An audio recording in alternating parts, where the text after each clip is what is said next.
जय हिंद, वंदे मातरम। हम बात कर रहे हैं हमारा राजस्थान में।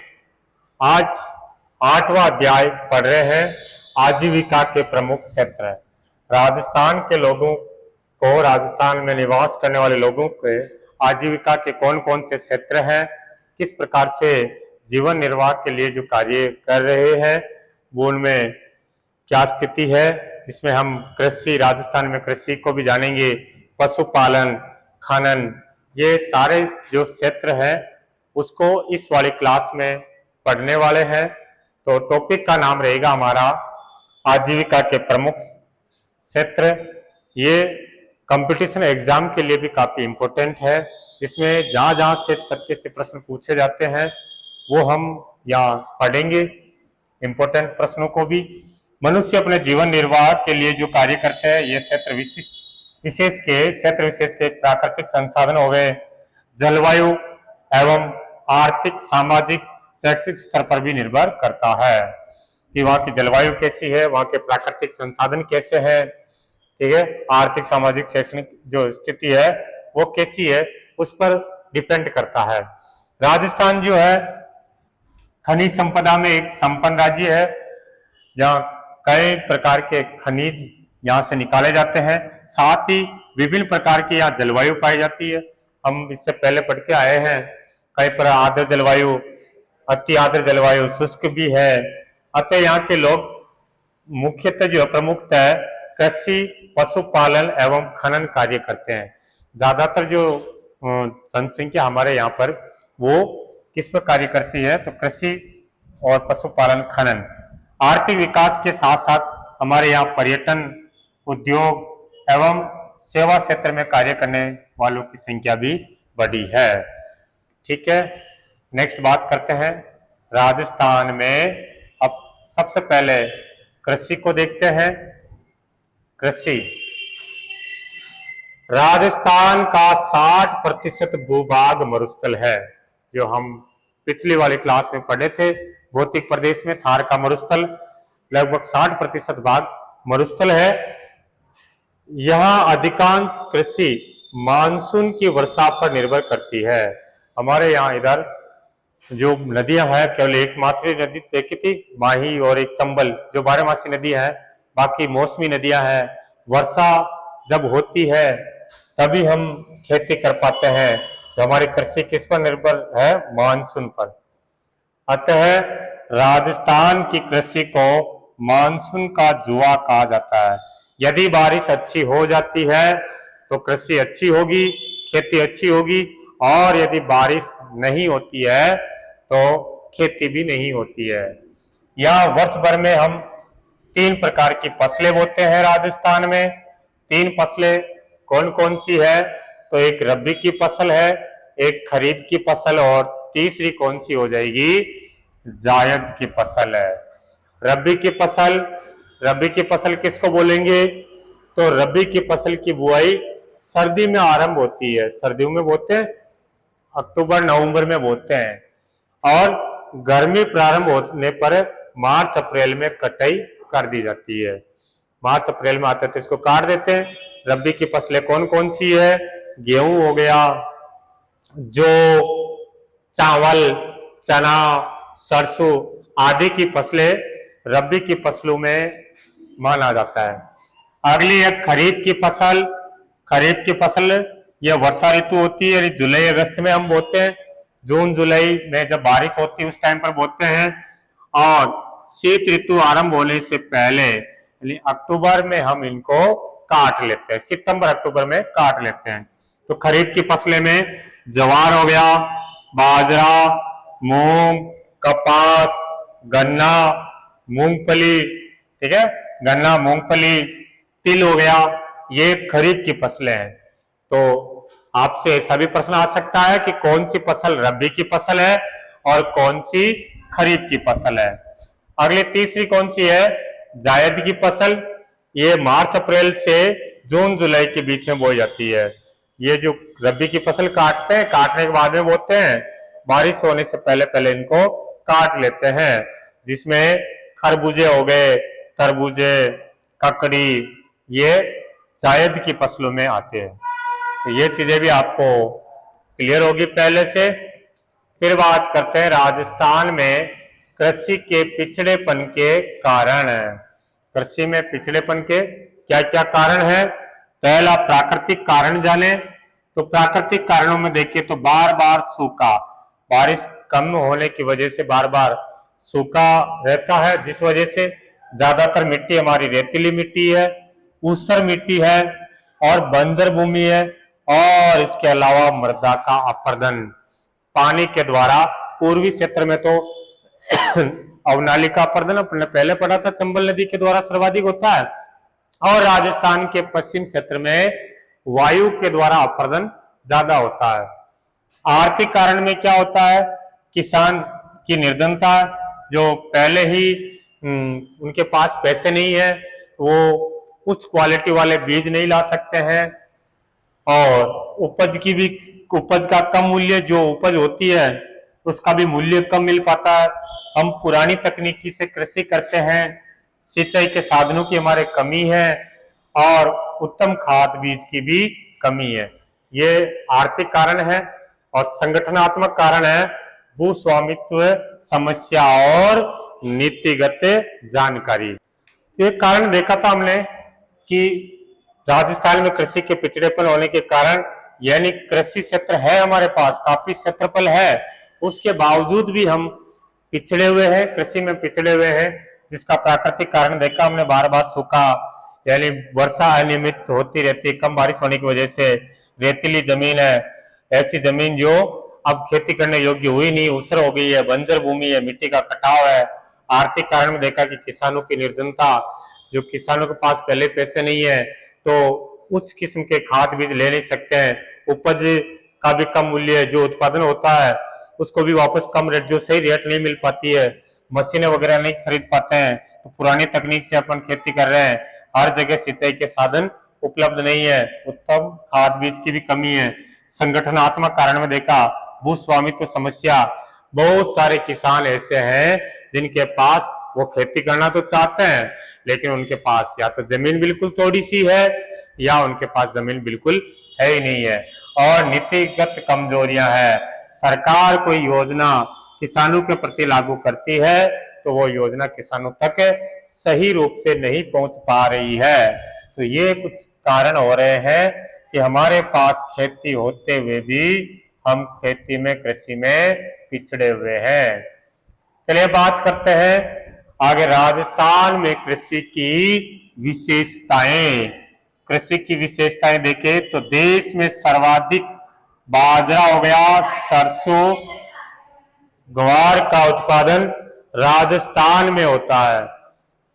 तो देश में, भारत में सबसे अधिक बाजरा, सरसों और ग्वार, इनका उत्पादन कौन से राज्य से होता है? तो राजस्थान से। तो बाजरा, सरसों और ग्वार के उत्पादन में राजस्थान देश में प्रथम स्थान पर है। तो हमने देखा बाजरा, सरसों और ग्वार में, उनके उत्पादन में राजस्थान देश में पहले स्थान पर है। इसके अलावा गुजरात के पश्चात राजस्थान भारत में मूंगफली उत्पादन में दूसरे स्थान पर है। मूंगफली में राजस्थान का दूसरा स्थान है भारत में, पहले नंबर पर गुजरात है। पश्चिमी राजस्थान, जो देखिए राजस्थान का जो पश्चिमी भाग है, वो बाजरा सर्वाधिक यहाँ बोया जाने वाला खाद्यान्न है, और दक्षिणी राजस्थान में जो खाद्यान्न फसलों में देखे तो मक्का। तो बाजरा की जो खेती है, सर्वाधिक क्षेत्रफल में बाजरा किस क्षेत्र में बोया जाता है? तो पश्चिम क्षेत्र में। और दक्षिणी राजस्थान का खाद्यान्न फसल पूछ ले तो हम क्या बताएंगे? मक्का। मक्का के लिए यहाँ लाल मिट्टी उपयुक्त रहती है, तो लाल मिट्टी दक्षिणी राजस्थान में है।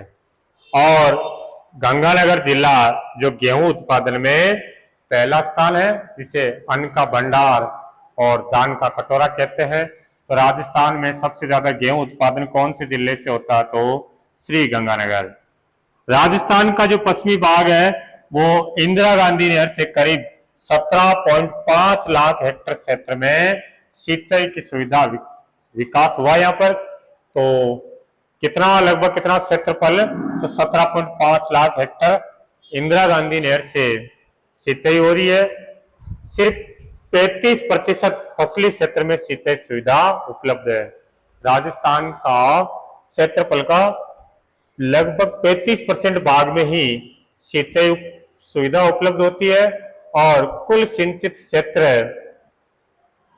66% क्षेत्र में जितना भी 33% भाग में फसली क्षेत्र में सिंचाई सुविधा उपलब्ध होती है और कुल सिंचित क्षेत्र जितना भी सिंचित क्षेत्र है उसका 66% क्षेत्र में जो सिंचाई होती है वो किससे होती है?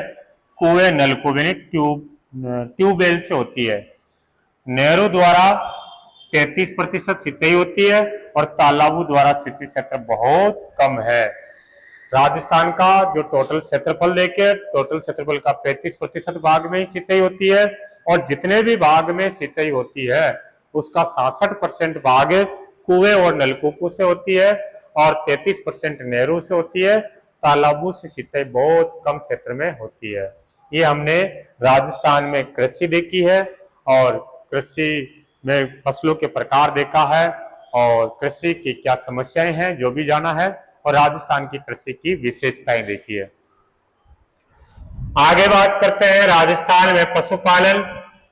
तो राज्य में मरुस्थलीय और पर्वतीय क्षेत्र में जो मरुस्थलीय क्षेत्र थार का मरुस्थल वाला पश्चिमी भाग और पर्वतीय क्षेत्र में कम वर्षा और कठिन भौगोलिक परिस्थितियों के कारण पशुपालन ही जीविकोपार्जन का सहज यहाँ का साधन है। खेती वगैरह यहाँ नहीं हो पाती है तो फिर यहाँ पे आजीविका का प्रमुख साधन क्या रहेगा? पशुपालन ही। इन क्षेत्रों में कृषि के अवसर तो सीमित है ही, औद्योगिक रोजगार के अवसर भी पर्याप्त नहीं है। कृषि भी कम हो पाती है और औद्योगिक विकास भी नहीं होने के कारण रोजगार का जो इनके पास जो आजीविका का साधन है वो पशुपालन ही रहता है। ऐसी स्थिति में ग्रामीण लोगों को पशुपालन से रोजगार के साथ साथ आवश्यकता की कई वस्तुएं प्राप्त हो जाती। पशुपालन से एक तो रोजगार भी प्राप्त हो जाता है और इनको जो भी आवश्यक चीजें होती है दूध घी वो सारी चीजें यहाँ मिल जाती है। पशुपालन की दृष्टि से राजस्थान का देश में दूसरा स्थान है। पशुपालन में देखें तो राजस्थान देश में उत्तर प्रदेश के बाद दूसरे स्थान पर आता है और राजस्थान में भारत का लगभग 11.27% पशुधन पाया जाता है। राजस्थान में भारत के कुल पशुधन का कितना पशु राजस्थान में है? तो भारत का 11.27% जो पशुधन है वो हमारे राजस्थान में है। मरुस्थलीय और पर्वतीय क्षेत्र के अलावा संपूर्ण राजस्थान में अधिकतर जो किसान खेती के साथ साथ पशुपालन भी करते हैं। जो मरुस्थल और पर्वतीय क्षेत्र में तो कर ही रहे हैं पशुपालन, तो इसके साथ साथ जहां खेती भी हो रही है उस क्षेत्र में भी पशुपालन करते हैं ताकि वहां जो चारा वगैरह है वो सारी चीजें वहां से उपलब्ध हो जाती है। राजस्थान के पालतू पशुओं की देखें तो पशुपालन की दृष्टि से राजस्थान में गाय बैल भैंस बकरियां ऊंट भी पाए जाते हैं, भेड़ भी है, घोड़े गधे ये राजस्थान में पाले जाते हैं। राजस्थान के मरुस्थलीय जो प्रदेश है पश्चिम का जो मरुस्थल है उसमें ऊंट बकरियां भेड़ पालन बहुत से किया जाता है। तो मरुस्थल में ज्यादातर क्या पाला जाता है? कौन कौन से पशु है? तो भेड़ हो गया, ऊंट हो गया और बकरियां ये पाले जाते हैं। 20वीं पशु गणना, ध्यान रखना 20वीं पशु गणना कब हुई थी? 2019 में। 2019 की जो पशु गणना कौन से नंबर की थी? 20वीं के अनुसार ऊंट और गधों की संख्या में चिंताजनक कमी हुई है, बहुत कमी हुई है 20वीं पशु गणना में ऊंट और गधे में। भेड़ और बकरियों की संख्या में भी कमी आई है। गाय और भैंस की संख्या में मामूली वृद्धि हुई है, तो यह भी एक चिंता का विषय बन रहा है। ऊंट और गधे में तो बहुत कमी हुई है, भेड़ बकरियों में भी कमी आई है, जो वृद्धि हुई है वो गाय और भैंस की संख्या में। राजस्थान में मुर्गी पालन जिसको हम कहते हैं पोल्ट्री फार्मिंग का व्यवसाय भी तेजी से बढ़ रहा है। ये तेजी से बढ़ रहा है मुर्गी पालन वगैरह। और अब नेक्स्ट बात करते हैं पशुपालन से लाभ। पशुपालन से क्या क्या लाभ होता है? तो पशुपालन से ग्रामीण लोगों को रोजगार मिलता है। इसके अलावा पशु पर आधारित जो उद्योग है उनका भी विकास होता है। और पशुपालन से पौष्टिक आहार यानी कि घी मिल जाता है, मक्खन मिल जाती है, छाछ, दही सब हमारे को पशुपालन से ही प्राप्त होते हैं। डेयरी हो गया, ऊन, परिवहन, चमड़ा हो गया, चारा आदि उद्योगों के विकास को प्रोत्साहन मिलता है पशुपालन से। इसके अलावा बड़े पैमाने पर पशु उत्पादों को विदेशों में भी निर्यात किया जाता है। जो पशु से जो उत्पाद बनते हैं, जो सामग्रियां बनती है, हम उनको विदेशों में भी निर्यात करते हैं। अब सब कुछ बढ़िया है तो फिर समस्या क्या है? तो समस्या जान लेते हैं। पशुपालन में समस्याएं। समस्या यह है कि पशुपालक निर्धनता के कारण, उनके पास इतना बजट नहीं होने के कारण पशुओं को पौष्टिक आहार नहीं खिला पाते हैं, और पशु यदि बीमार वगैरह हो जाते हैं तो उनका सही तरीके से समय पर इलाज नहीं करवा पाते हैं। पशुपालकों के पास कमजोर और घटिया नस्ल के पशु है। जो नस्लें हैं वो उत्तम किस्म की नस्लें नहीं है। अकाल वगैरह पड़ जाते हैं, ऐसी स्थिति में चारागाह के लिए पर्याप्त भूमि की भी कमी है, चारागाह भी नहीं है। और परंपरागत तरीके से पशुपालन करते हैं, जिस तरीके से कि वे भेड़ बकरियों को एक बच्चाले में बांध देते हैं, उसके सही तरीके से देखभाल वगैरह नहीं कर पाते, समय पर टीका वगैरह नहीं लगा पाते हैं। इस वजह से पशुपालन में व्यवसायिक दृष्टिकोण की कमी है। बार बार राजस्थान में सूखा पड़ता रहता, बारिश कम होती है, अकाल पड़ जाता है। इस वजह से पशुओं के लिए जल एवं चारे की समस्याएं उत्पन्न होती रहती है। ये हमारे राजस्थान में पशुपालन की प्रमुख समस्याएं देखी है। इसके बाद देखिए राजस्थान में खनन, तीसरा आजीविका का हम जो देख रहे हैं वो है राजस्थान में खनन। तो राजस्थान में विभिन्न प्रकार के खनिज पाए जाते हैं, और इसलिए राजस्थान को खनिजों का अजायब घर कहते हैं। खनिजों का अजायब घर किसे कहते हैं? तो राजस्थान को कहते हैं। और राजस्थान में लगभग कितने प्रकार के खनिज का खनन हो रहा है? वेरी इंपॉर्टेंट है, 67। राजस्थान में कुल 67 प्रकार के खनिजों का खनन हो रहा है, निकाला जा रहा है। 60 प्रकार के खनिजों में भी सबसे ज्यादा जो उपलब्ध खनिज है, ये लाइन भी काफी इंपॉर्टेंट है कि राजस्थान में सर्वाधिक उपलब्ध खनिज कौन सा है? तो राजस्थान में सर्वाधिक उपलब्ध खनिज है रॉक फास्फेट। रॉक फास्फेट जिसका उत्पादन कहां से निकाला जा रहा है? यह निकाला जाता है फेमस खान उदयपुर में जामरकोटड़ा। जामरकोटड़ा उदयपुर जो किसकी खान है? रॉक फास्फेट की खान है। इसके अलावा जैसलमेर का बिरमानिया क्षेत्र जो भी रॉक फास्फेट के लिए जाना जाता है।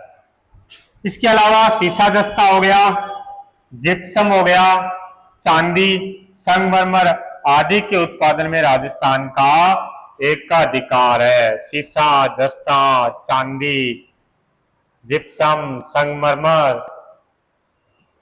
चूना पत्थर हो गया, चूना पत्थर, टंगस्टन हो गया, अभ्रक, माइका, तांबा, इमारती पत्थर अन्य महत्वपूर्ण खनिज हमारे राजस्थान से निकालते हैं। ठीक है, चूना पत्थर जो चित्तौड़ से निकलते हैं, सीमेंट वगैरह बनाने में इसका यूज किया जाता है। टंगस्टन, डेगाना, डेगाना हम खान है टंगस्टन की। अभ्रक बिलवाड़ा हो गया, अभ्रक नगरी है ना, तांबा झुंझुनू में, इमारती पत्थर, ऐसे भी खनिज राजस्थान से निकलते हैं। राजस्थान में खनिजों की उपलब्धता को देखते हुए खनिज आधारित नए उद्योगों की स्थापना के काफी अवसर है या उद्योग लग सकते हैं। यही कारण है कि राज्य सरकार प्रदेश में खनिज आधारित उद्योगों की स्थापना को प्रोत्साहित करने पर ध्यान दे रही है। और राजस्थान में अवैध जो बजरी खनन की समस्या निरंतर बढ़ रही है। अवैध जो बजरी खनन है इसकी समस्या से क्या हो रहा है? इससे ये हो रहा है कि अरावली पर्वतमाला की जो कई पहाड़ियां हैं वो पूरी तरीके से गायब हो चुकी है। अरावली की पहाड़ी खत्म हो गई है खनन करके, अवैध खनन करके, जिससे हमें पता है कि इसका परिणाम बहुत पर्यावरणीय दुष्परिणाम होने वाले हैं। सरकार प्रयास कर रही है। चलो अब बात कर लेते हैं प्रमुख शब्दावली। आजीविका, आजीविका किसे कहते हैं? जीवन निर्वाह के लिए जो कार्य करते हैं उसे आजीविका कहते हैं। तो रोजगार हो गया या व्यक्ति अपने जीवन निर्वाह हेतु जो कार्य करता है उसको आजीविका कहते हैं। अतिवृष्टि किसको कहते हैं? जरूरत से ज्यादा बारिश हो जाती है, बाढ़ की स्थिति हो जाती है, इसको अतिवृष्टि। निर्यात, देश से वस्तु को दूसरे देश में जो भेजते हैं उसको निर्यात कहते हैं, और दूसरे देश उसे अपने देश में मंगाते हैं उसको आयात कहते हैं। यस, रबी की फसल कौन सी है? बताओ देख के इसमें से रबी की फसल कौन सी है? मक्का, बाजरा, कपास, गेहूं। तो रबी की फसल हो जाएगी गेहूं। मरुस्थलीय राजस्थान में सर्वाधिक बोया जाने वाला खाद्यान्न कौन सा? गेहूं, बाजरा, चावल, मक्का। तो मरुस्थल में सबसे ज्यादा कौन सी फसल बोई जाती है? तो बाजरा बोया जाता है। नेक्स्ट, खरीफ की फसल। खरीफ की फसल कौन सी ऋतु में प्रारंभ बोई जाती है? खरीफ की फसल है तो ये वर्षा ऋतु में बोते हैं। और 20वीं पशुगणना के अनुसार राजस्थान में कौन कौन से पशु में चिंताजनक गिरावट हुई है? तो सर ऊंट और गधा। ऊंट और गधा की संख्या में चिंताजनक गिरावट हुई है। बाकी क्या देखना है पशुपालन के लाभ और खनिजों के एकाधिकार वाले खनिज और प्रमुख समस्याएं। तो ये रहा हमारा जो टॉपिक था। टॉपिक का नाम क्या था हमारा? कि राजस्थान में आजीविका के प्रमुख क्षेत्र देखे हैं, जिसमें हमने कृषि फसलों के प्रकार, कृषि की विशेषताएं और कृषि में आने वाली समस्याएं देखी। उसके बाद पशुपालन और खनन क्षेत्र देखा है। मिलते हैं अगली क्लास में, तब तक के लिए जय हिंद, राधे राधे।